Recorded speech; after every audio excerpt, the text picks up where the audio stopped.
Resident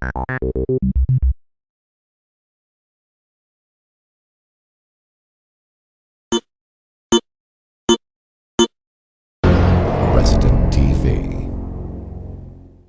Olá pessoal, estamos começando mais um Resident Evil. Na verdade não é mais um Resident Evil. Esse programa é especial para tirar dúvidas da galera. Já faz um tempo que a gente não faz isso, de ler mensagens, né, do pessoal que assiste o nosso programa. E assim, a gente recebe muitos e-mails com várias dúvidas sobre a franquia, sobre a trama, enfim. Então a gente vai responder algumas das perguntas que chegaram pra gente nesses últimos tempos. E aí, se você tem alguma dúvida, a gente pode fazer outros programas futuros, porém a gente precisa do seu e-mail para isso. Então, escreve para residentev@residentevildatabase.com, manda sua dúvida sobre a série, tá? Ou sobre os jogos numerados, por exemplo, se é spin-off, se não é sobre a trama, tá? Mas assim, não adianta mandar perguntas do tipo, onde eu baixo o jogo tal. Isso não adianta, tá? Isso a gente não responde. Aqui a gente procura aprofundar muito mais na trama e na importância da franquia, os títulos em si, tá? Então, vamos lá. Deixa eu ver aqui, a nossa primeira pergunta é do Eduardo Fontes. É uma pergunta sobre Resident Evil Revelations. E ele tá perguntando se Revelations já foi spin-off. Não, Resident Evil Revelations nunca foi um spin-off. De acordo com o próprio Masashika Kawata, o Revelations, apesar de ser uma subsérie, ele é da série principal, tá? Ele faz parte da série principal, ele conta eventos da série principal, tá bom? Assim, apesar do título, apesar dele não ter nenhum número, desde o começo, desde quando ainda estava na produção do Keiji Inafune, sempre foi um jogo da série principal, ele nunca foi um spin-off. Spin-off, tecnicamente, são os Umbrella Chronicles e os Darkside Chronicles. Apesar deles também contarem coisas da trama, eles têm uma jogabilidade diferenciada, então por isso eles são considerados spin-off. Mesmo assim, eles ainda fazem parte, sim, da trama. Eles contam trechos importantes da trama. Aí a gente tem os Survivors, a gente tem também os Outbreaks, a gente tem esses jogos que fazem parte dos spin-offs, tá? Mas os Resident Evil Revelations 1 e 2, eles fazem parte da série principal, porque eles preenchem lacunas da série principal, tá? E eles têm a mesma jogabilidade. Apesar de um ser mais focado em survival horror, o outro ser mais focado em ação, eles têm a mesma jogabilidade dos jogos numerados. Então, do 1, do 2, do 3, enfim, apesar da jogabilidade ter evoluído. Mas eles fazem parte dessa evolução da jogabilidade. Que eles não são on-rails, eles não são que nem os Outbreaks, que são online, entendeu? É diferenciado esse tipo de jogo, tá? Bom, vamos lá, vamos pro próximo. O próximo e-mail aqui, deixa eu ver aqui, é do Junior Hartman. E ele diz o seguinte: olá, minha dúvida é sobre o Wesker e seus planos. No cenário Umbrella's End do jogo Resident Evil Umbrella Chronicles, se vê que o Wesker dá uma ajudinha para o Chris e a Jill expor a Umbrella e acabar com ela. A inimizade dele com o Sergei é explícita, mas mesmo assim não consegui entender o motivo de ele ter feito isso. Minha dúvida é essa: o que ele ganhou fazendo isso? O Júlio Hartmann é de Santa Maria, no Rio Grande do Sul. Bom, Júnior, na verdade, o que ele fez foi criar uma distração pro Sergei, entendeu? Enquanto ele entrava lá e pegava tudo. Porém, o Sergei já tinha lá os seus capangas, ele tem a própria Red Queen, né? Então, enquanto o Sergei cuidava do Wesker, né? A Red Queen controlando o Talos, cuidavam de Chris e Jill, né? E ele botou também os próprios Ivans, né? Os Ivans, né? Pra cuidarem do Wesker, mas não deu certo. Então aí ele teve que cuidar. Mas na verdade, Chris e Jill eram apenas uma distração para que ele pudesse entrar lá na base, pegar o que ele queria e ir embora, né? Bom, já que teve que enfrentar o Sergei não era páreo para ele, mesmo transformado em monstro, né? Então, ele teve que enfrentar, tá? Vamos lá, próxima, vamos ver qual que é o próximo e-mail. A gente tem um e-mail aqui do Renan Lima, e ele tá perguntando: tá aí a oportunidade de perguntar algo que sempre me intrigou em relação a Revelations. Por que as pessoas em Terra Grigia não se transformaram em Uzi? Talvez, isso não é explicado, isso aqui é uma especulação minha, mas talvez não tenha nem dado tempo.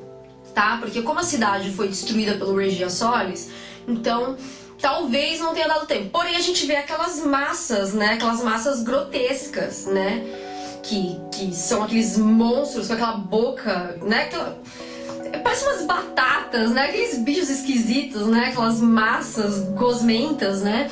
Aquilo são como se fossem Uzis, entendeu? Então, e eles vieram de Terra Grigia, né? Então, tecnicamente não deu tempo, né? Algumas formações aconteceram que fizeram essas criaturas, né? Que depois invadiram lá a praia, né? Chegaram na praia, foram levadas pelo mar, tá? Mas eu acredito que não tenha dado tempo, né? Porque eles lançaram várias armas biológicas também teve os Hunters, né? Que mataram várias pessoas, enfim.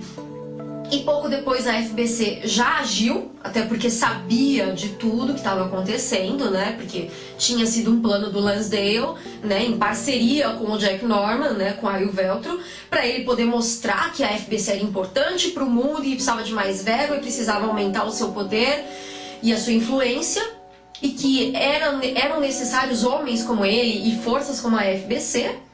Então, ele já sabia de tudo que ia acontecer, pra ele foi bem cômodo, então ele já acabou com tudo usando o Regia Solis antes que a situação piorasse, né? Ele já deixou tudo sob controle, até porque ele já fazia parte desse plano, né? Bom, vamos ver aqui. Nosso próximo e-mail é do Denis, e ele pergunta o seguinte: até hoje não entendo. Tem uma parte no final da campanha do Leon que a Ada está prestes a cair no abismo e o Leon a segura. Porém ela acaba caindo. Pela cena era alta, ou seja, ela não devia ter morrido. A pergunta é, como ela sobreviveu a esta queda? Não, ele fala, ela não devia ter morrido? A pergunta é, como ela sobreviveu a essa queda? Então, na verdade, esse cenário A do Leon A, né? Que é quando a Ada cai dessa passarela, ele não é canon, tá? O certo, a sequência certa de Resident Evil 2 é Claire A e Leon B. No Leon B, a Ada se sacrifica para salvar o Leon. Lembra? Ela vai lá, vai até o Mr. X, né, que é o Tyrant, ataca ele pega e joga ela se machuca, ela já tá machucada também por causa do William Birkin. Então, ela fica bem machucada e ali ela tá quase morta, então ele acredita que ela tá morta mesmo e tipo, tchau, adeus, nem pra checar a pulsação da mulher, até porque tá tudo explodindo, né? Mas tudo bem, ele era novato, gente, também, né? Pessoas cometem erros, enfim. E aí nisso, né, o cenário A, ele não é canon, portanto, a gente considera o Leon B como canon, né? Ela não caiu de lugar nenhum, né? Ela continuou viva ali, vivaça, apenas inconsciente, né? E o Leon acreditando que ela estivesse morta. Depois ele descobre que não, que ela estava trabalhando pro Wesker, blá blá blá, e rola aquela DR no Resident Evil 4, né? Quando eles se encontram. Enfim, tá? Bom, vamos lá. O nosso próximo e-mail é do Arthur Marques da Silva. E ele pergunta o que aconteceu com a Jill após os eventos em Kijuju. O que ela estaria fazendo na época dos eventos de Resident Evil 6? Então, essa pergunta ela é respondida no Revelations 2, tá? No Revelations 2 a gente vê que, na verdade, a Jill estava passando por uma bateria de exames, né? Já que ela estava infectada pelo P30, que é aquele otimizador de desempenho, né? Que o Wesker injetou nela para que ela ficasse louca ali, tipo Mulher-Aranha, e sobe, desce, atira, e sabe? Então, ela tava com aquele dispositivo, né? Então eles precisavam fazer uma bateria de exames nela, até pra ver se também o T-Virus não tinha sido, de repente, despertado de novo, não tivesse sido ativado no organismo dela de novo, porque ele estava adormecido. Então, até por ela ter ficado também, né, com um problema na pigmentação da pele, que ela perdeu a pigmentação nos cabelos, na própria pele, que ela tá bem branca, bem abatida, tipo eu. Entendeu? Então, ela tava passando por uma série de exames. Como a gente sabe disso? No Revelations 2 tem um e-mail dela pro Barry. E aí ela fala sobre isso, que na verdade ela preferia estar num campo de batalha repleto de bows, em vez de estar lá, né, sofrendo por exames. Pra quem não sabe, bow é arma biológica, Bioorganic Weapon, tá? Bom, vamos lá. Próxima pergunta é do Dan McKinley. E ele pergunta uma coisa muito complexa que eu não vou saber te responder. Jill e Chris, namoro ou amizade? Ou ninguém sabe? Ninguém sabe, ninguém viu. Alguns dizem que é friendzone, outros dizem que na verdade o Chris e o Wesker se amam, outros dizem que o Chris é do Pierce, outros dizem que a Jill é do Carlos.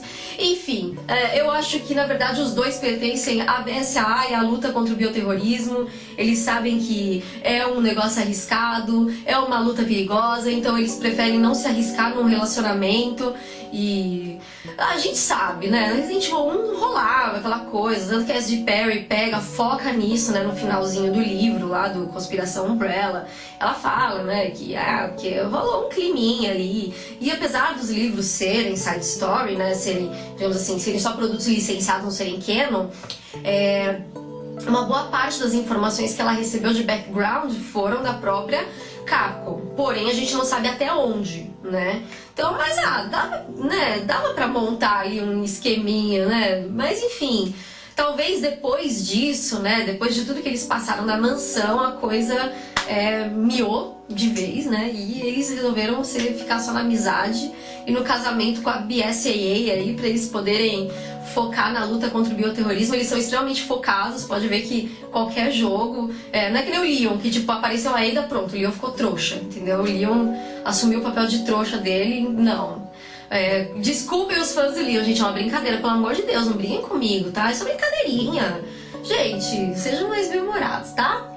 E por causa disso, eles não têm envolvimento com ninguém. Há um áudio, né, que em Resident Evil 5 que foi tirado da versão final, mas que foi encontrado nos arquivos do jogo, né, no sistema do jogo, em que a Jill perguntava sobre uma secretária da BSAA, que o Chris estava saindo, ou que a garota estava afim, alguma coisa assim, né, mas não há nada canon e explícito na série que diga que eles têm alguma coisa, portanto, é só amizade.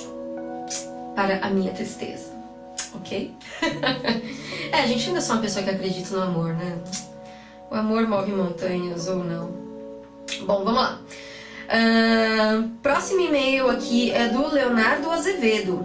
E ele fala: olá Monique, primeiro gostaria de parabenizar a todos os envolvidos pelo ótimo trabalho no site que vocês desenvolvem. A minha pergunta é sobre a Jill e depois da fuga de Raccoon. Ela e o Carlos ficam juntos e para onde eles vão? E você acha que o Carlos pode voltar pra franquia? Pra franquia? E outra coisa, uma das coisas que a Jill queria encontrar na cidade eram os laboratórios subterrâneos do Birkin. Isso procede? Desde já, obrigado pela atenção. Primeiro, muito obrigada, Leonardo, pelos elogios ao site. Bom, que nem eu acabei de falar, né? Muita gente acha que a Jill é do Carlos e que, na verdade, o Chris é do Wesker ou do Pierce, enfim, né? Não, ela não ficou com o Carlos, né? Cada um seguiu o seu rumo, né? Todo mundo tem aquela ideia de que ela ficou com o Carlos, na verdade, porque ele deu aquelas cantadinhas nela, né? Mas não, pelo menos até onde se sabe, eles não tiveram nenhum envolvimento. E além disso também, aquela imagem que a gente vê dos dois como se fosse num barco ou numa ponte, não sei dizer, né? Olhando pro mar, parece que eles estão abraçados, mas na verdade a Jill tá com os braços cruzados. Aquele braço não é do Carlos, é o braço dela que tá assim. Então, não, eles não estão abraçados ali, tá? Pode olhar direitinho a imagem que você vai ver que eles não estão abraçados.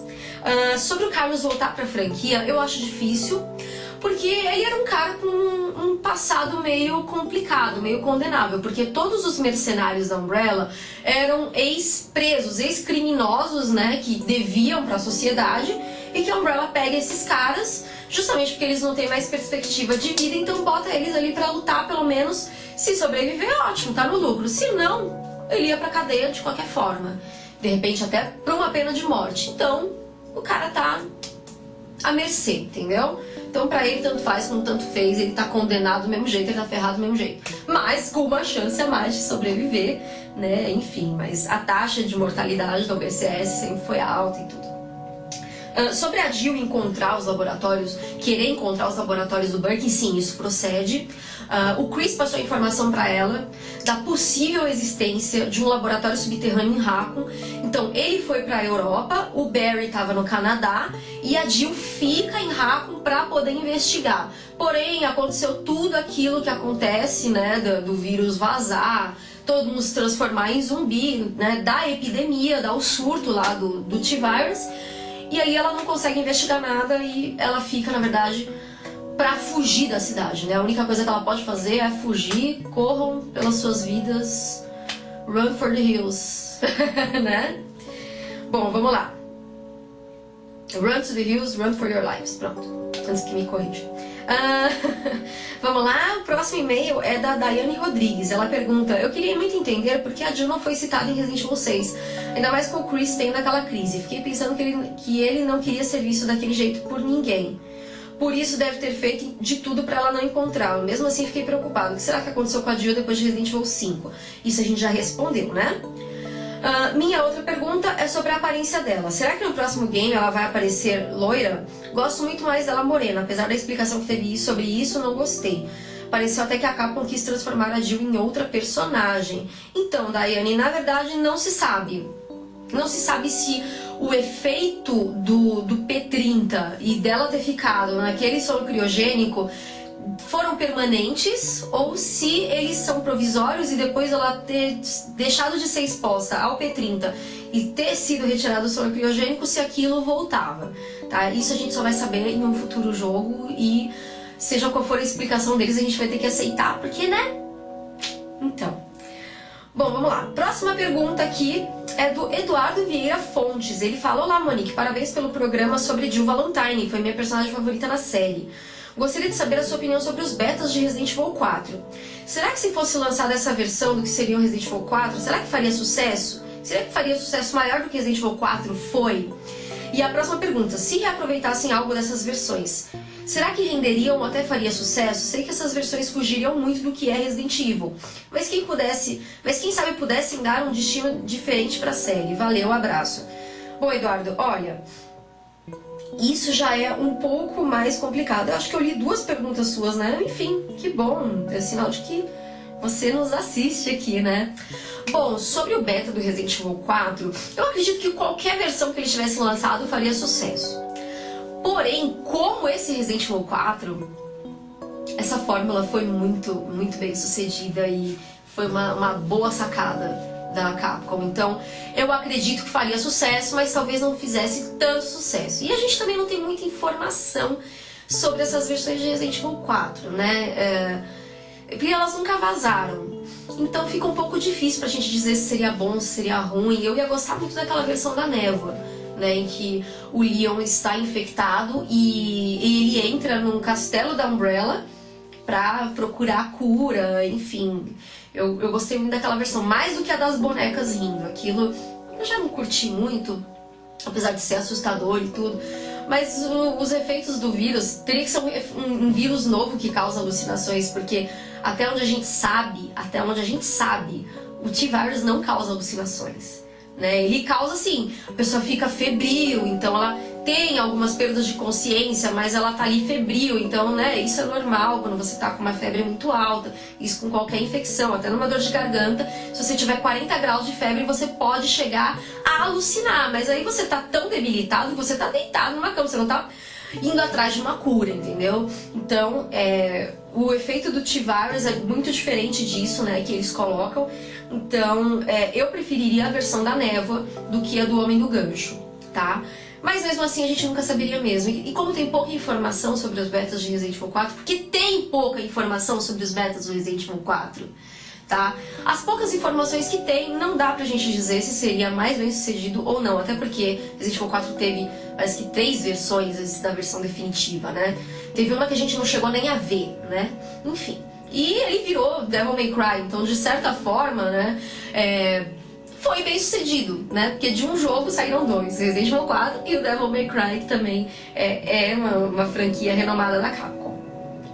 E a gente vai para a nossa última pergunta aqui, que é do Guilherme Otacílio da Silva. E ele pergunta o seguinte: eu queria saber se o Pierce realmente tem chance de voltar em Resident Evil 7, pois ele é um personagem querido pelos fãs. Então, Guilherme, na verdade o Pierce morreu, tá? Pra ele voltar na série, teria que ser um jogo que se passa antes de Resident Evil 6, para que ele possa aparecer.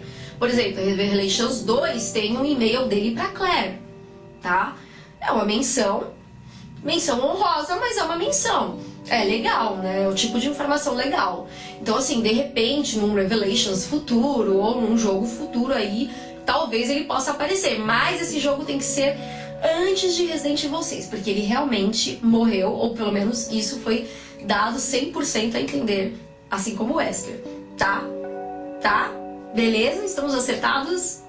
Bom, gente, essas foram as nossas perguntinhas do programa de hoje. Eu espero que vocês tenham gostado desse pequeno formato de tira dúvidas aqui, perguntas e respostas. Mais uma vez, tem dúvidas sobre Resident Evil, sobre a trama, sobre os games? Então manda aqui, ó, residentevil@residentivildatabase.com. Pode ser sobre os games, pode ser sobre os filmes também, tá? A gente não tem preconceito sobre os livros, gibis, mangás, manda o que você quiser, beleza? A gente vai ficando por aqui. Lembre-se das nossas redes sociais. Nós estamos no Facebook, que é facebook.com/residentivildatabase. Nós também estamos no Twitter, twitter.com/residentivilDB. Também temos o Google Plus, que é plus.google.com/mais-residentivildatabase. Também estamos no Alvanista, que é alvanista.com/residentivildatabase, a rede social dos gamers.